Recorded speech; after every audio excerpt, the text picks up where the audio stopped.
एक व्यक्ति ने महात्मा बुद्ध से पूछा, मेरी जिंदगी में इतने दुख क्यों हैं? इतनी तकलीफें क्यों हैं? इतनी परेशानियां क्यों हैं? तो महात्मा बुद्ध ने उससे कहा, बताओ तुम्हें कौन सा दुख है? उसने कहा, मैं अपने कितने दुख आपको बताऊं? मेरी पूरी जिंदगी ही दुखों से भरी हुई है। जो मेरे रिश्ते हैं उन रिश्तों से भी मैं दुखी हूँ और मेरे शरीर में भी बीमारियां होती रहती है। एक के पीछे एक दुख लगा ही रहता है। तो उस व्यक्ति ने कहा, ना मैं अपने रिश्तों से खुश हूँ, ना अपने परिवार से खुश हूँ, ना अपने मन से खुश हूँ और ना ही अपनी जिंदगी से खुश हूँ। लगता है ऐसी जिंदगी से अच्छा है कि मैं मर जाऊं, कोई मतलब ही नहीं जीने का। तो महात्मा बुद्ध ने उस व्यक्ति से पूछा कि बताओ कि तुम्हारे इन सारे दुखों का क्या कारण है? तो वो व्यक्ति महात्मा बुद्ध से कहने लगा कि मैं आपके पास इसीलिए तो आया हूँ कि आप बताओ मेरी जिंदगी में इतने दुख क्यों हैं? इन सब का क्या कारण है? महात्मा बुद्ध ने उस व्यक्ति से कहा, जरा गहराई से सोचो, विचार करो, देखो कहाँ है तुम्हारा दुख, क्या कारण हो सकता है तुम्हारे दुख का। उस व्यक्ति ने बहुत सोचा, पर जब उसे कुछ समझ नहीं आया तो बुद्ध ने उसे उत्तर दिया कि तेरे सारे दुखों का कारण तू ही है। तेरे मन की आसक्ति है, तेरे मन का मोह है। बुद्धा का एक प्रसिद्ध कोट है जो आपने भी सुना होगा, the root of suffering is attachment. आपके सारे दुखों का कारण आपका मोह है, आपके मन का अटैचमेंट है, आसक्ति है। तो उस व्यक्ति ने बुद्ध से कहा कि मैं समझा नहीं कि मेरे मन का मोह हर दुख का कारण कैसे हो सकता है। तो महात्मा बुद्ध ने उसे 3 छोटी छोटी कहानियां सुनाई। पहली कहानी, एक व्यक्ति पेड़ से चिपक कर चिल्ला रहा था कि कोई मुझे बचाओ, कोई मुझे इस पेड़ से छुड़ाओ, इस पेड़ ने मुझे पकड़ लिया है। तो वहां से एक गुरु और शिष्य गुजरे। उस शिष्य ने अपने गुरु से कहा कि गुरुदेव, इस आदमी की मदद करनी चाहिए, ये इस पेड़ से चिपक गया है, इसे छुड़ाना चाहिए। तो उसके गुरु ने अपने शिष्य से कहा कि इसकी मदद कोई नहीं कर सकता। तो वो शिष्य हैरान होकर पूछने लगा कि ऐसा क्या है कि इसकी कोई मदद नहीं कर सकता। तो गुरु ने कहा कि इस व्यक्ति ने खुद ही पेड़ को पकड़ लिया है और जिस इंसान ने खुद किसी चीज को पकड़ा हुआ है उसे कौन छुड़ा सकता है, उसे कौन बचा सकता है। ऐसे ही बुद्ध ने कहा कि तुमने भी सारे दुखों को खुद ही पकड़ा है कि ये मेरा है, ये छूट ना जाए, ये मेरे पास रहना चाहिए, ये मुझे मिलना चाहिए। और तेरे सारे दुखों का कारण ये मैं और मेरे का बंधन है। फिर बुद्ध ने उसे दूसरी कहानी सुनाई कि जैसे एक मकड़ी वो खुद ही जाला बुनती है और जाला बुनते बुनते एक दिन ऐसा आता है कि वो उस जाले में खुद ही फंस जाती है।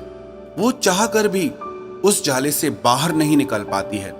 ऐसे ही तूने भी अपनी जिंदगी में कितने ही रिश्ते बनाए हैं, कितनों से मोह लगाया है, कितनों को अपना माना है और उनमें मोह रखने के कारण आज वो तुझे दुख दे रहे हैं। सारी दुनिया में कुछ भी होता रहे, हमें दुख सुख नहीं होता है। हमें दुख सुख कब होता है? जब हमारे अपने के साथ कुछ होता है या हमारा अपना हमारे साथ कुछ करता है। फिर महात्मा बुद्ध ने उसे तीसरी कहानी सुनाई कि शहद से भरे एक पात्र में एक उड़ती हुई मक्खी घुस जाती है। उस शहद के मीठे रस में उसे बहुत आनंद आता है, वो बहुत प्रसन्न होती रहती है और अगर वो चाहे तो थोड़ा सा शहद का रस लेकर के वहां से उड़ सकती है, लेकिन वो उस रस में इतना डूब जाती है, इतना खो जाती है कि वो वहां से उड़ना ही नहीं चाहती और उस रस को लेते लेते उसके पंख उसी शहद में फंस जाते हैं। फिर जब तक उसका पेट भरता है वो बुरी तरह से उस शहद में फंस जाती है। फिर वो वहां से निकलने की बहुत कोशिश करती है, आगे जाती है, पीछे जाती है, दाएं जाती है, बाएं जाती है, पर वो वहां से उड़ नहीं पाती है, वो फंस जाती है उसी में ही। ऐसे ही तूने भी अपनी जिंदगी में जिन रिश्तों में आनंद लिया, सुख लिया, शुरू शुरू में तो तुझे बहुत सुख आया और आज वही रिश्ते तुझे दुख दे रहे हैं। ऐसे ही जब कोई व्यक्ति जब स्वास्थ्य की परवाह ना करके स्वादिष्ट रसों के पीछे पड़कर कुछ भी खाने लगता है तो आगे चलकर उसका शरीर खराब हो जाता है, उसके शरीर में रोग आ जाते हैं।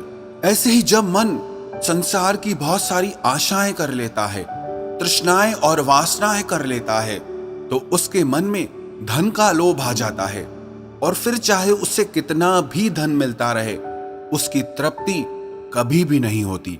वो हमेशा धन से अतृप्त रहता है और फिर इससे उसके मन में दुख का जन्म होता है। फिर उस व्यक्ति को एहसास हुआ कि महात्मा बुद्ध बिल्कुल सही कह रहे हैं। यही वजह है मेरे सारे दुखों की। मेरे सारे दुख मेरी ही वजह से पैदा हुए हैं, मेरे ही मन के मोह से, अटैचमेंट से पैदा हुए हैं। फिर उसने महात्मा बुद्ध से दूसरा प्रश्न किया कि आपने मुझे कारण तो बता दिया, अब मुझे इसका उपाय भी बताइए।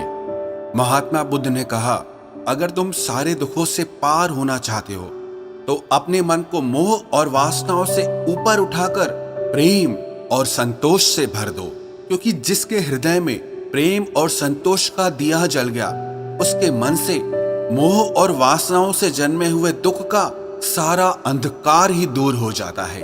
हालांकि ये बात कहने में बहुत आसान है, लेकिन करना बहुत मुश्किल है। लेकिन जो भी व्यक्ति महात्मा बुद्ध के इस उपदेश को समझ गया ना, वो सारे दुखों से पार हो जाएगा।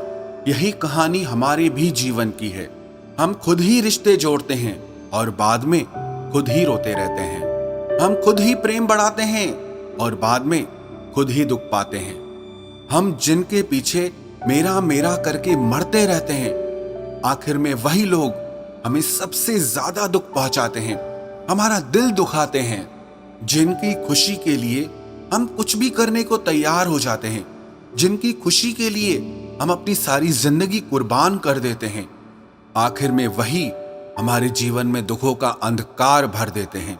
चाहे वो हमारा परिवार हो, हमारे मित्र हो, हमारी संतान हो या कोई भी रिश्ता हो, जहां पे भी हमने मन के मोह के, आसक्ति के, अटैचमेंट के धागे बांध रखे हैं, आप गौर करना, आपके जीवन में सारा दुख वहीं से आ रहा है।